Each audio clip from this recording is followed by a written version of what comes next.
Okay, everybody, let me just get this set up. Excuse me.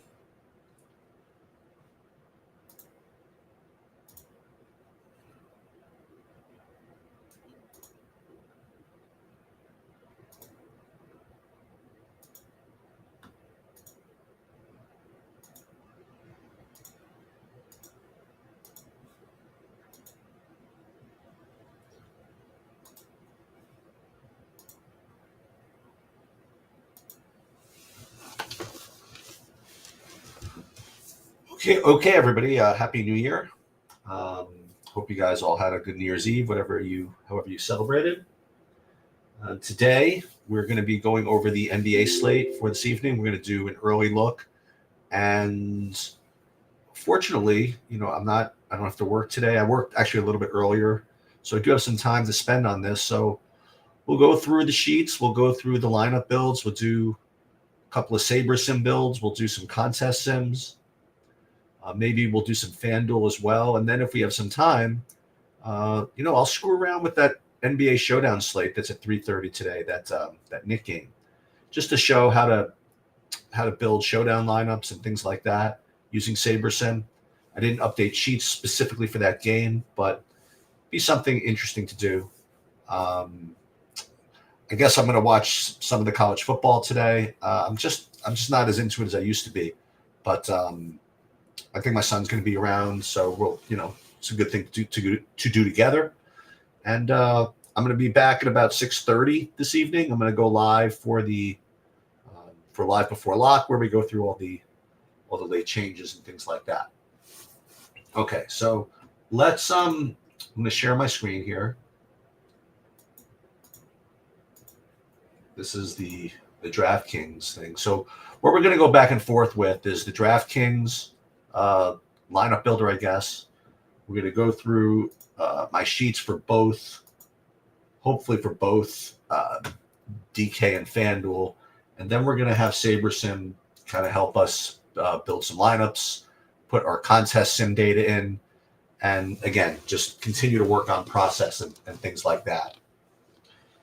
There are a couple of spots that I know that we're going to have to deal with later that we're not dealing with now. But again, we will. Okay, I promise you we will. But just we don't have the information yet. So the first thing I like to do is look at the context of the slate from the perspective of, first of all, timing of games, and also just how the slate looks with respect to value. So first, let's see what the spacing out of the games looks like. So 7:30, 8, and then a little break, and then 9, 9, 9. So the very least, you're going to want to late swap in this window here. I don't think you need to late swap between 7:30 and 8. Although, I mean, technically you should. I mean, if you have time, you may as well. But between 8 and 9, you should definitely run late swap. And I'm going to go over again how to do that using SaberSim. One of these days, when I go live, I'll go live at a time that I can demonstrate how to do that efficiently. Because if you're going to play NBA, I mean, you just have to. I mean, all the good players are doing it. So if you want to keep up, I mean, you're just going to have to do it. And I'm probably give myself like this year I've been a little better. I give myself a B- as far as late swap goes, and it used to be an F. So B- is better than nothing. All right. So let's, instead of going game by game here, we'll just remember that Dallas, Utah is late. Charlotte, Denver is late. Portland, Phoenix is late. And a lot of the news is going to come from these late games, which we'll get to, like Luka questionable, Kyrie questionable, Exum questionable. Portland, we don't know what's going on with the center position over there. So those are key pieces that it would be nice to know, before we lock our plays in. So if you're not going to get it before 7:30, 8 o'clock, you might consider pushing your exposures out to these late games. Now, one of the things that I talk about, which I'm going to start doing, I don't know if I'm going to do it today, but very, very soon, when it comes to these late games, if I feel as though the late games do have some extra value, I'm going to start upping their projections a little bit or lowering the projections of the early games. I need to at least begin to attempt to quantify how important it is to delay, because I don't know the answer. I know it's worth something, and I know it's not factored into the projections at all. So it's got to be adjusted somewhat. And even though I don't know what it is, I think it's better to be wrong, but be correct directionally than just not do anything. So I'm going to start doing that. And I think what I'm going to do is I'm going to just start, I guess, maybe just lowering the team totals on the early games within SaberSim or upping the team totals in the late games. I think that's a good way to kind of everything filter down through all of the, through all of the players. Okay. Let's now look at the sheets for today. And this is just all the players. And what I like to do is first rank everything by points per dollar for no other reason than to see what the value looks like. Like, is there anything below 5K, for example, that's standing out? And as we've seen over the past, I guess this whole season really, but specifically over the last 2 months, there's been an incredible dearth of value right up until maybe 20 minutes before lock. They're very, very tight with their pricing, which is why you get a lot of ownership on these 5K guys. Okay, even if they don't project all that great, they're going to show up as integral parts of builds. And also the other thing you're seeing are these high-priced players become very, very difficult to get in, just because of the way pricing works. One thing actually to keep in mind, again, just in the back of your head, is that the Toronto is deploying these new Knicks today. I don't know if they're starting. I don't know what's going on really, but we're speculating now. But once we get those starting lineups, that's gonna help. Like, is RJ Barrett going to start? Is Quickly going to start? We don't even know. Like, do I even have a projection on Barrett, for example? I mean, yeah, I do actually. So I don't know what they're going to do with that, but we're going to listen. That's going to change things also. And for timing, that is actually the first game, so that's fine. Okay. So what I'll notice here is, from a points per dollar perspective, there's just nothing. Like the top, point per dollar play of like a cheapo, for example, I mean, is Nembhard, and we know what that's all about, right? And then you have Derek Jones Jr. at 5,200. And what's interesting is all these guys at 5K look, you know what I mean? They're all rated around the same area, which is somewhat interesting to me, right? And they're all about 20% owned. You do see that Giannis is the best point per dollar play on the slate, and also the top projected player on the slate, and that doesn't happen all too often. But it doesn't mean you can necessarily get to him. That's the thing. It definitely looks like someone you're going to want to get to, but getting to him, it's not exactly that easy. Like, for example, I mean, again, this season has become a real SaberSim type of season, because you can't see how to get these guys in, and then so you need the optimizer to help you. So if you played Giannis, for example, at 11K, it's 5,500 a man, and as we saw, you have all those 5K guys that you could make Giannis work, if you wanted to. I mean, I didn't check out what position these guys were all in, but I promise you that there's enough guys in this 5K range that I highlighted down here that you could probably just jam Giannis with all 5K guys and make this worth really easily. Like, I bet that you could actually take this exact group and do it. Just for fun, you want to do this? Yeah, let's see what happens. And again, these projections will all change, but I'm just kind of curious to see if you could do all this. Okay, so there's this one, and then Quickly was the point guard. We have any room left? Yeah, plenty. Shooting guard, we had Nembhard. Just want to see if, given the positional issues, we can get to that. LeVert or Neesmith. I mean, either one here. But let's put, let's see if we can get LeVert, for example. I mean, just for fun. If not, we can go back to Neesmith. As a matter of fact, we can just go to Neesmith right now. So we'll go Neesmith here. Actually, he's small forward, so we'll put him in the small forward, and then we'll put LeVert over here. And even though that's not exactly what we're doing, I do like to see this. Gives you a good idea of how what happens with lineup construction and why all these guys that I mentioned are going to be highly owned, because you have the ability to do this, and then you have 5,900 left. You could play any position, and sure, there's another guy that like, for example, something like that. So you could, right? You stack the Indiana game, 2 Milwaukee's, including Giannis, and you're off to the races. Okay, so because you can do that, I think it makes those 5K guys particularly high owned, and that's why. So and I'll try to get to all these situations, John. I don't really like to go game by game, but I mean, the fact is that Luka is questionable, and Kyrie is questionable, and Exum is questionable, and Curry is questionable. If all these guys are out, then all these other guys are locks, pretty much. If Irving is out, then Luka is probably a good play. If Luka is out, then Irving is a good play. So I don't want to say it's useless to speculate. Actually, it's useful to speculate, because if that's going to be a big deal, it will give us a reason to delay these games. But as we've seen, as I just went through, I mean, a lot of the good plays are from the Indiana-Milwaukee game. So herein lies an issue. And a couple of those plays that I mentioned was from the Toronto game. Like Toronto-Cleveland had both LeVert and Quickly in it. Indiana-Milwaukee had all these guys in it. So it's an interesting conundrum, right? You can play like all these great plays, and then they all look great, and then the news breaks in a way that you don't expect, and you wish that you had salary available to play in the late games, but you can't do it. So let's do a little more homework in here.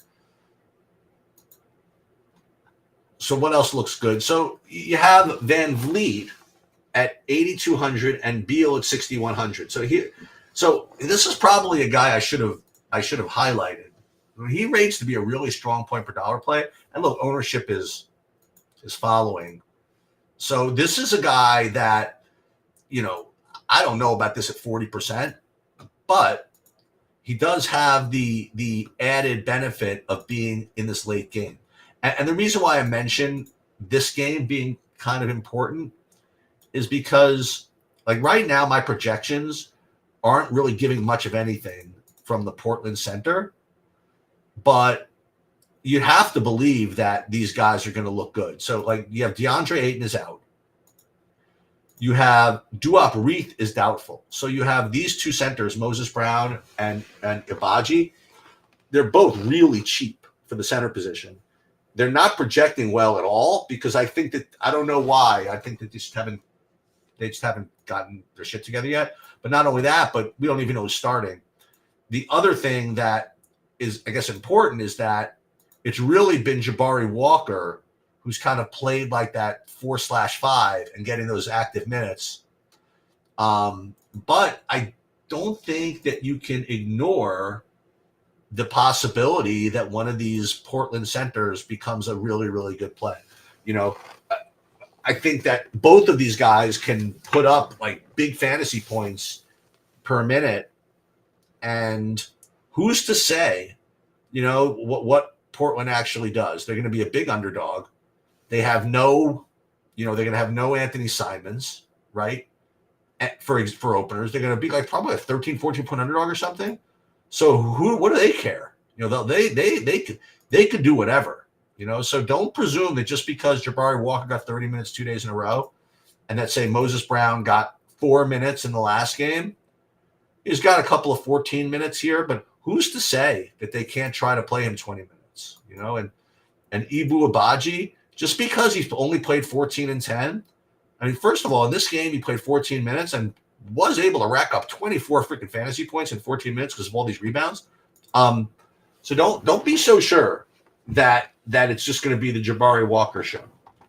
So my point is that delaying this slate until a little later certainly makes some sense. Okay. Um, let's go down a little further here. So we've looked at Bradley Beal. So for that late game, I think it's worth kind of thinking about saving him. Fred VanVleet, only because he's a good point per dollar player, we have to think about him. So if you don't want to play, right, Giannis, then you could do other stuff. Like if you don't want to play Giannis, then you can start playing these 8,200s, like VanVleet, Markkanen, Middleton, for example. Brogdon. I think Brogdon is probably an extremely strong play. He was amazing in the last game where Simons was out. They didn't let him play the last 4 or 5 minutes. I mean, he's played so much, but he was awesome. So if you can get up to him, that's great, but you're going to have to sacrifice. You're not going to be able to play Giannis and play stuff like Fred VanVleet and, who did I say, Brogdon? Let's put him in. Like if you played Brogdon and VanVleet, you went for that whole type of construction. Now you certainly cannot play any of the studs. Okay, because there's just nothing under 4,200 that you can play yet. Okay, now things could show up, but it's just not the way it's looking right now. Okay, what I will look at is if there's anything on the other side of that Houston game that might make me want to turn that into a stack. And I guess Jalen Duran and Cade Cunningham would be the way to go. So, like, for example, what would that look like? If you played, where's Cunningham? If you play him as shooting guard or probably not? No, just point guard. So VanVleet, Cunningham, and say Duran, for example. I mean, you could do this. So you play these three, and then you play those 5Ks. Doesn't seem like the right game to kind of stack. It's probably a big spread and probably, it's just probably a slow game anyway. I mean, Houston's pretty good defensively. So it doesn't look like that's what you want to do. What other kind of mid-range 8,200s are we looking at? So Markkanen, I just mentioned him before. So if you get the right news from Utah, I mean, this could be something that this could be kind of a low-owned way to play. I don't think Markkanen is going to be particularly high-owned. I mean, it says here 18%. Okay, I guess that's kind of high. But, again, if you play that 8K build, you really can't play Luka. But if you get the news you want, and then, if, say, Luka's out, then you do something like this. Let's see if Kyrie's actually considering upgraded to questionable. It says he's likely to have restrictions early on, so maybe we don't want to do that.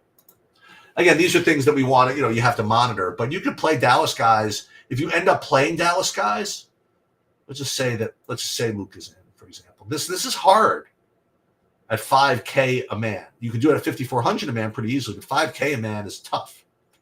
So you probably can't do this. The only way I'd really want to play Markkanen is if you went for a full middling build, or if you stacked with these other Dallas guys, or both. Okay. Let's see, anything from that Charlotte-Denver game. Yeah, so one thing to note is that there's a kind of a projection / ownership gap across the board with Aaron Gordon. Some places have him really, really chalky and some not as much. I don't have him as that big of a deal, but I think it actually might be FanDuel. Let me just take another look at this. So on FanDuel, let's see. He's only 5,900 over there, so I guess that's why he's more popular. Doesn't seem like that great of a play, honestly, but I don't know. What is everybody out here? Just like a value play? I don't know. It doesn't seem like something I want to do. And then, listen, so we have to talk about Jokic in the same conversation as these other studs. You can do it. You could play Jokic with all the 5Ks. And he's certainly going to be lower owned than some others. But hold on a second.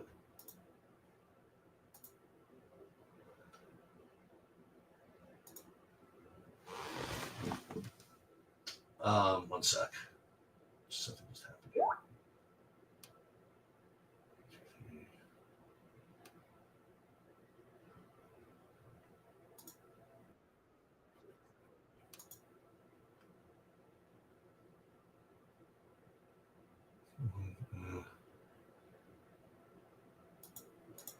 One sec.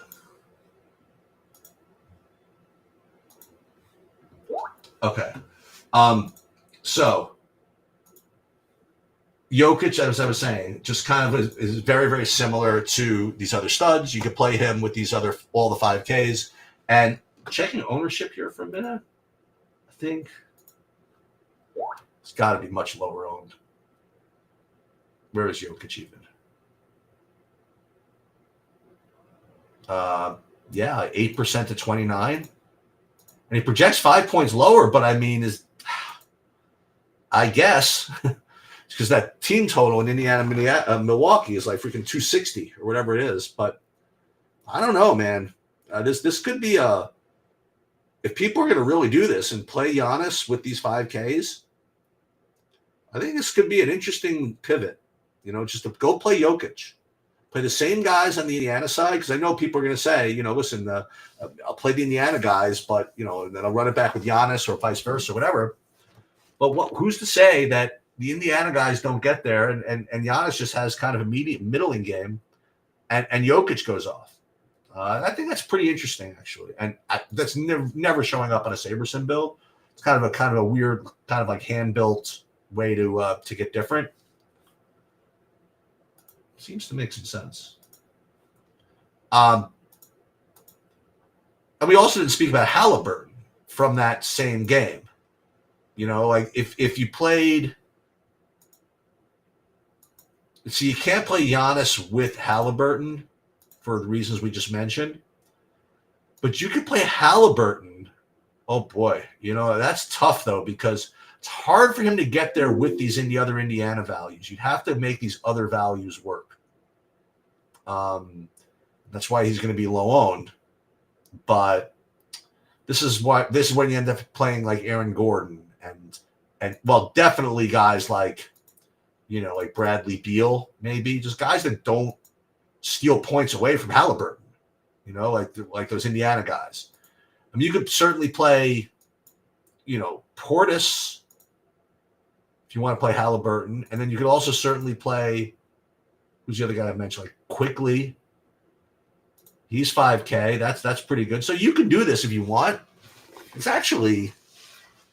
actually not the worst play in the world. To play Halliburton, don't play any of the other Indiana values, and then fill in the rest with your same 5K and up guys. You could go play. You can get a little bit of, correlation here with Levert and Quickly, for example. Now, again, I'd love Quickly to be started, but I don't think it matters. 5K is very, very cheap for him. They're going to play him. What I mean? They're going to trot him out there. Their new toy or whatever. I also don't think Barrett's the worst play in the world either. But I have to see what his projection looks like. As for should you bet under 252, I have no idea. I really have no opinion on that stuff. Okay. So,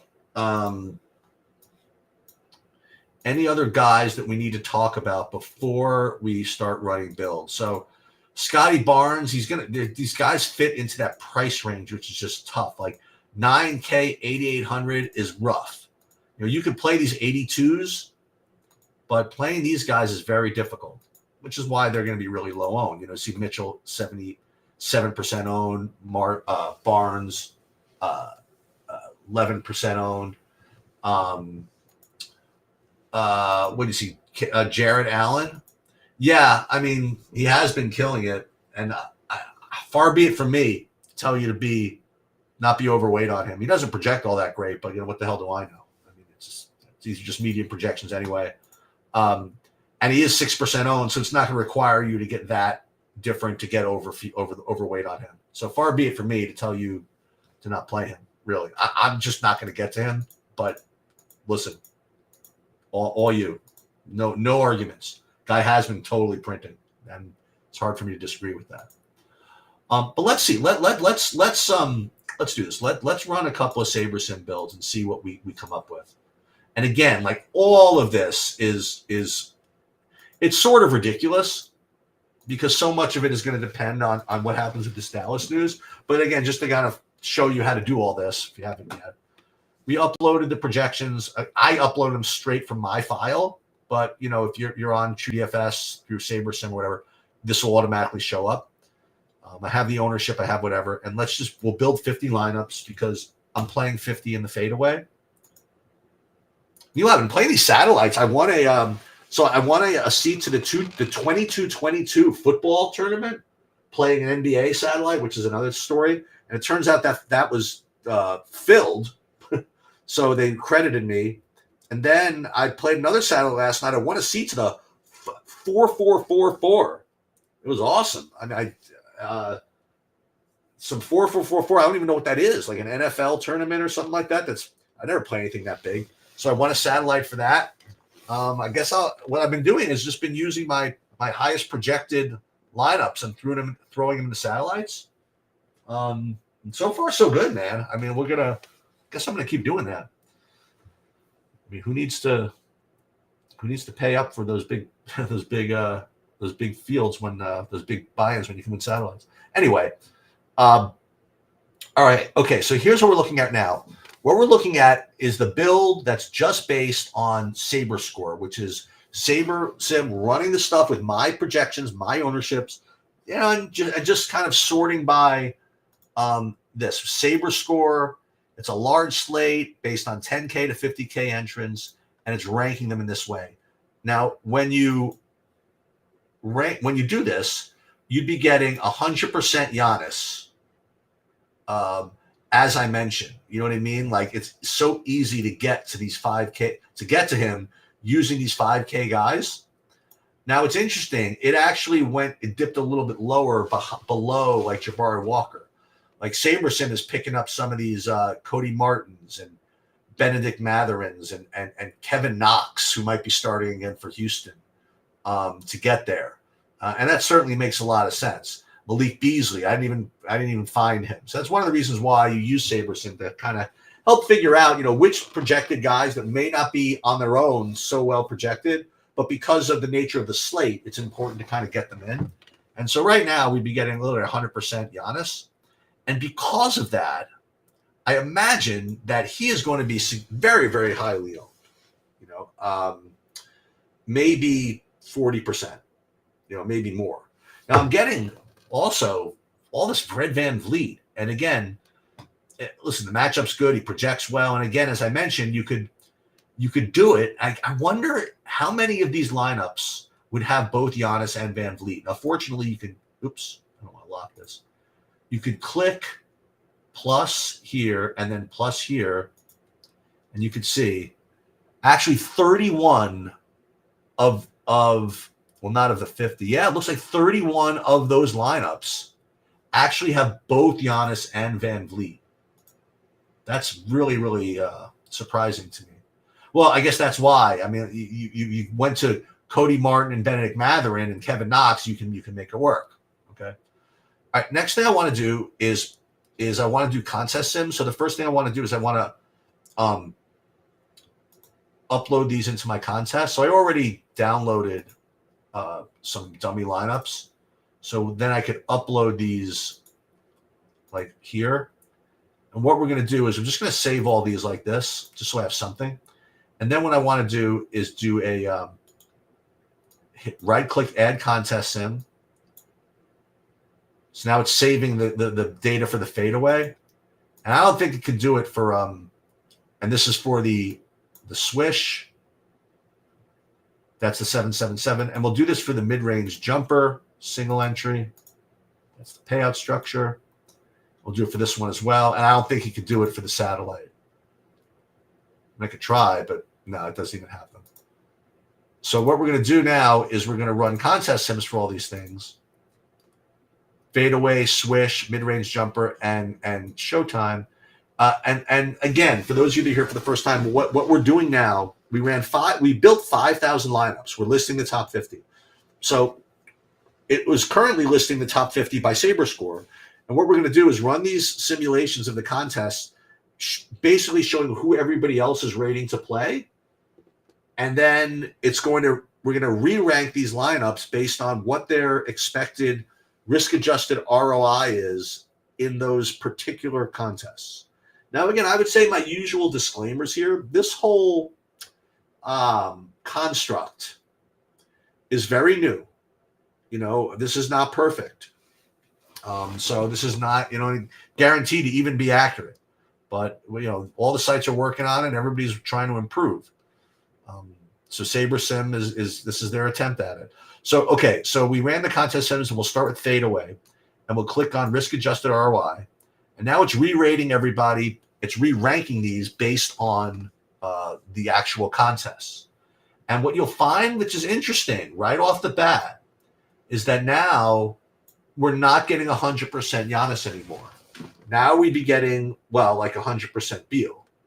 And the reason for that, I believe, is because Giannis does rate to be high owned.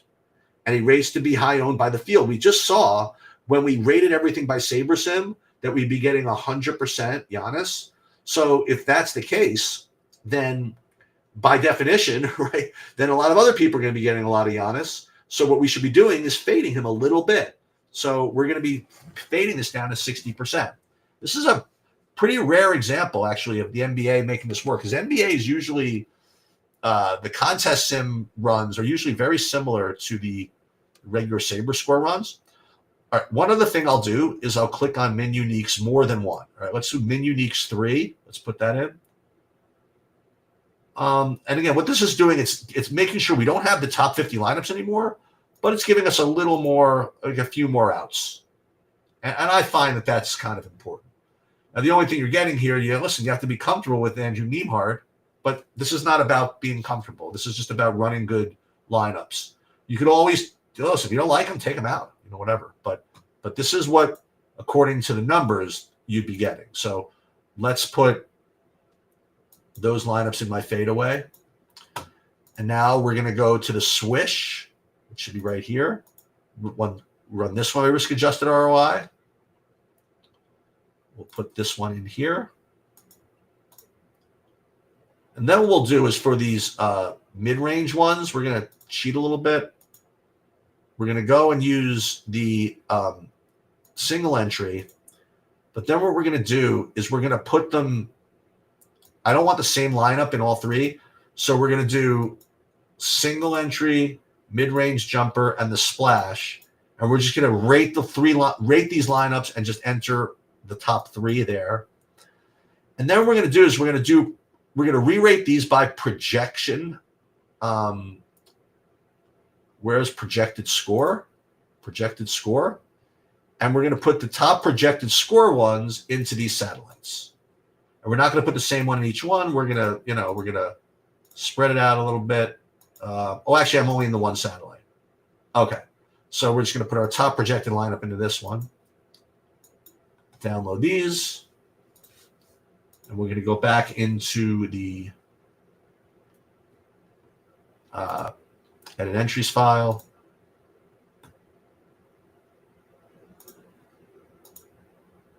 And keep something in mind. Like, I'm not very particularly tech savvy, but I do this just because I get a lot of practice doing it. It's not that hard to work your spreadsheets and do it this way. You have to grind it a little bit.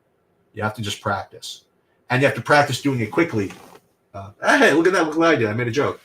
You have to practice doing it quickly, so that you get news with like 15 minutes of post time. You're ready to rerun things, pretty quickly. Look at that. All right, so let's do the same thing with FanDuel. We're not going to go through like all of the plays, but at the very least, we will do the lineup builds, and we'll do the contest ends. I'll show you what that might look like. So again, this is the same thing we do with 15 minutes to post. We upload, and it's a little different when it comes to late swap, but one day I'll show you how that would work. Same thing, my own ownership, my own whatever. We'll build 50 lineups again because I'm playing 50 in the shot over there, which is the MME equivalent of the fadeaway, the FanDuel equivalent of the fadeaway. Oops, sorry.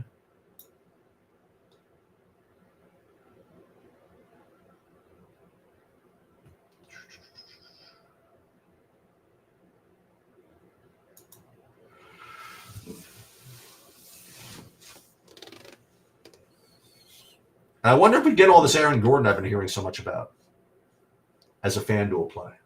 We're going to see.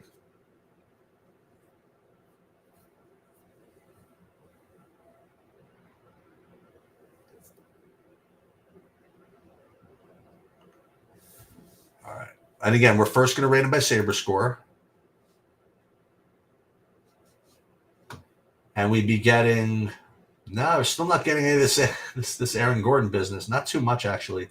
What we are getting is a lot more of this Matthias Thibault and Isaac Okoro. These are the guys that are showing up a little more here.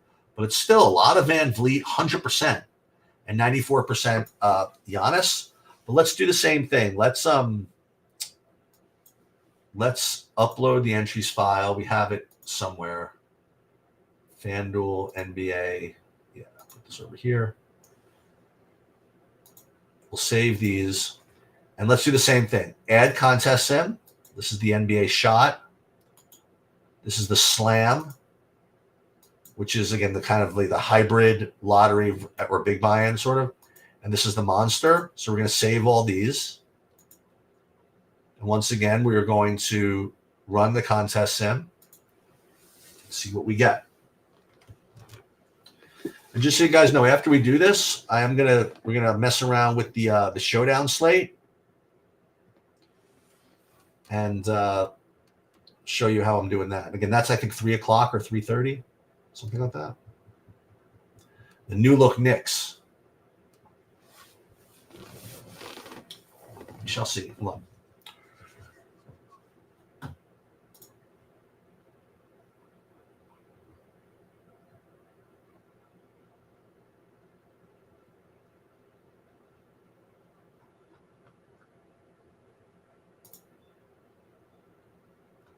All right.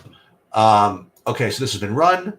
Let's look at the shot, which is risk-adjusted ROI. We will readjust by here, and still Van Vliet, Bradley Beal, Nembhard. But again, what we want to do is, because it's big MME, let's make it min uniques even 4. And it kind of crunches things down a little bit. And we'll save this one to the shot. And then we'll look at the monster. This one, big buy-in. Save this one to here. And then the slam, which is kind of like the hybrid. And again, this has done all this for you. It's already like factored in what the anticipated field lineups are for this tournament. Now, again, it's not perfect.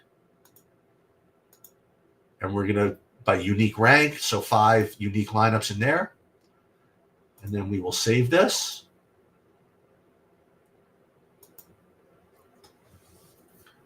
And then we will upload this file.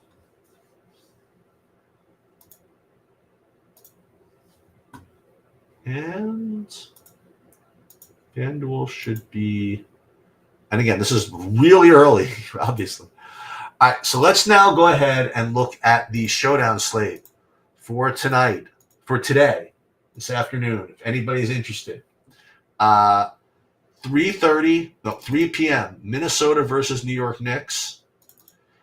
It's Tibbs against his old team with some new players, I think. Let's just see. Like, I don't even know who's projected to do what, but you have Anunoby and Precious. These guys have now, I presume they're on the team. I presume now that they're ready to play. And it's going to be sort of interesting to see what it's going to be sort of interesting to see what happens. There's another thing I'm going to give you a special sweat, by the way, a horse racing sweat in a second. 7.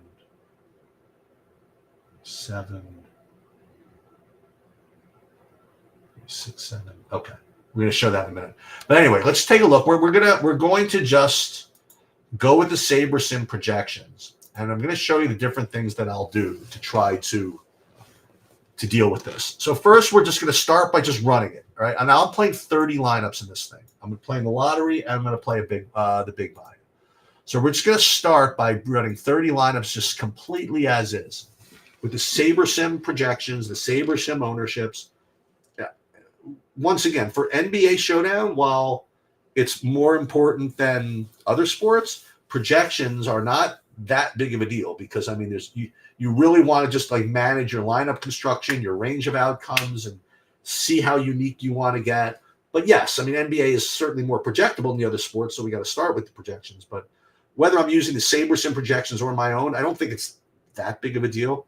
You could argue, by the way, that if you use my projections, you're getting a little bit more unique, because there are probably some people that just use the SaberSim projections. And if you have a lot of people doing that, you want to get at least some uniqueness. And I personally believe that my projections are better than the SaberSim ones anyway. That's for another discussion. But for now, we're using the SaberSim projections, we're using the SaberSim ownership projections, and we're certainly going to use their sim tools. All right, let's see.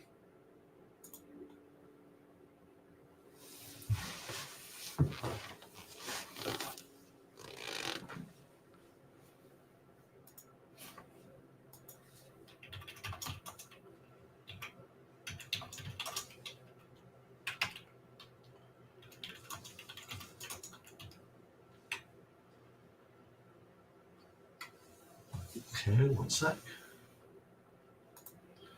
right, so again, same as before, we're going to list them by Saber score, but you got to start by at least running a contest sim. Okay, we're going to filter by uniques in a minute, but first we got to run a contest sim. So again, what's the order? First, we have to. You could probably do this, just from the contest area, but let's upload what we have now, which is just dummy lineups. And we're going to cut to a horse racing sweat in a minute. We're going to save these, and we're going to save. Here's the fadeaway. Save settings. Showdown. Ooh, we can't save settings to that one. Okay, so we can't run a contest sim for that one. At least not yet. So we're going to run this for the fadeaway. And what I believe is that if you're going to play Showdown, doing these two steps are really the minimum. Like, you've got to upload good projections, you have to run lineups, and then you have to at least run one attempt to run lineups against the contest sims. I think if you just put the lineups in as is, I think that you're costing yourself a pretty valuable step that takes very, very little time to do. Okay. So like right now, we've done the contest sim, and we'll rate these by risk-adjusted ROI again. So this group right here, this group of lineups, I think is very, very reasonable to put in right away. As a matter of fact, I mean, we could do that right now. Let's go ahead and do that. And then the other thing I'm going to do is I'm just going to put in the top projected lineup in here. So let's do the same thing. Save this one to contest as well. Oops. Hold on. We'll save this one to this one. Okay. So with Showdown, though, like I said, I really think it's very important to try to get unique. Okay. So what we like to do is there are two ways to get unique in NBA, really. You could either leave money on the table, or you could just force in a lower owned lineup. Okay.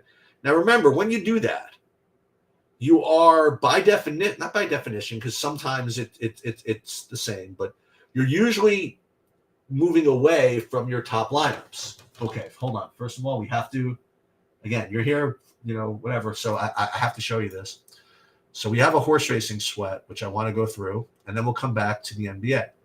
Otherwise, I'm just going to be distracted anyway. So what we need here, we need either the 2, the 6, or the 7. Okay. There's a big favorite in here, which we need to beat, but it's 2, 6, 7 that we are rooting for.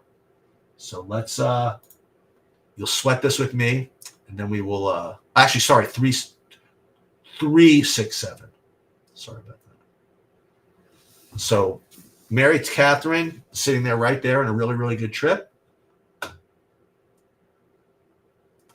Sitting there on the rail. It's not really doing much, but there's the 6 who's wide. 7, really, really good. Look at him or her sitting there right there in second. And I think the favorite's going to be coming from behind. So we shall see. We're going to be hitting the far turn in a minute. 7 is, listen, I couldn't have asked for a better trip. Just sitting there right there in second. Moving to the outside, which I don't like. It's going to give up some ground, but let's just see. The 3 is sitting there ready to get out. Okay, here comes the 9, who we don't have. All right, we have it's going to be a big wall coming down here. Now, if this 7 wins at big price, that would be really, really huge. But let's just see. All right, let's see. It's going to be, oh, here comes the 1. Oh, it's going to be a war. Let's see. Can 7 get there? Can you get past the 1? Who this other guy coming all the way down the center of the track? I think, oh, the 2. Oh, that wasn't us. Damn, the 2 got there as the favorite at the end. Wow, that was a terrible beat. Terrible beat. Oh, God. Text my partner real quick.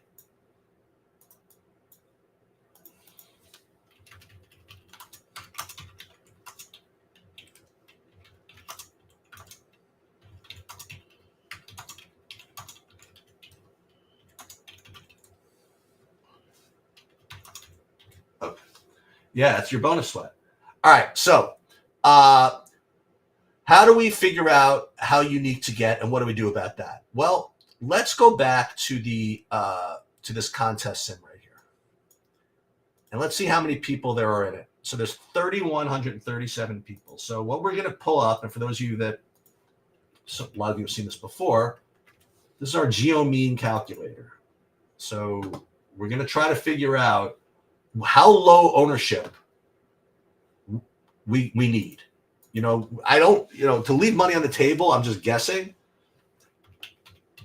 So when it comes to filtering by geo-mean, you could give a pretty good guess, actually. So, for example, there's 3,137 people in this entries in this tournament. 6 people per lineup. And let's say we only want 1 dupe. This calculation comes up with this geometric mean of 26.1. So what that means is that if we want to play lineups that only have 1 dupe, for example, we need the geometric mean of these lineups to have 26.1 or lower. Like here, this has 29.83. This one has 27.25. So we're going to have, this one's not bad, 24.67. So we're going to have to filter these to only take the ones that are 26 point, what did I say? May as well be exact, 26.1 or lower. So we're going to filter geo-mean less than 26.1. We'll hit save. And so now what we have now is we have the 30 lineups that are the top rated lineups by the contest sims, but they also have to have a geometric mean of 26.1 or below. So we definitely don't have our best lineups, but we have our best lineups that rate to have a shot to win a decent amount. Let's put it that way. And that's why you get like Conley in the captain, is he the highest owned one in the captain? Yeah, 50% Conley captain. And I think this is totally reasonable. And then Brunson, 23% in the captain. These are the lineups that are going to get unique. So these are the ones we're going to play. Now, again, we don't have to do this. Like if we were okay with 3 dupes, for example, let's just see. If we play 3 dupes, then it would be 31.3. Now, you'll notice that when we didn't filter by dupes, the top rated lineups, what was it again? Was it 29 or something? Yeah, it was 29. So that's not bad, right? So if all we have to do is go to 3 dupes, and then we get our top lineup. So I think that's probably pretty fair. So let's do that. We'll do we'll make sure we get our top lineups by setting the geo-mean minimum maximum to 29.83. I think that's fair. So let's see. Add filter, geomean, less than, let's go 30. I think that's pretty decent compromise. And we should be in good shape. So now we get some more reasonable distribution of captains.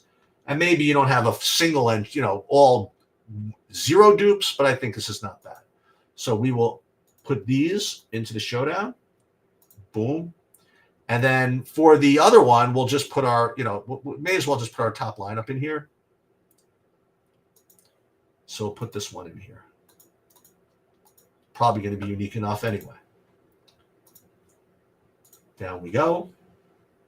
Upload. And done. Now again, like you just have to really get practice doing this, because usually, you need to do these quickly, right? So because when news comes out and things like that, and starters come out and projections upload, but that's the process. That's what I'm doing, and I'll be back at 6:30 to go over late changes and things like that for the evening slate, and that'll do it. Good luck.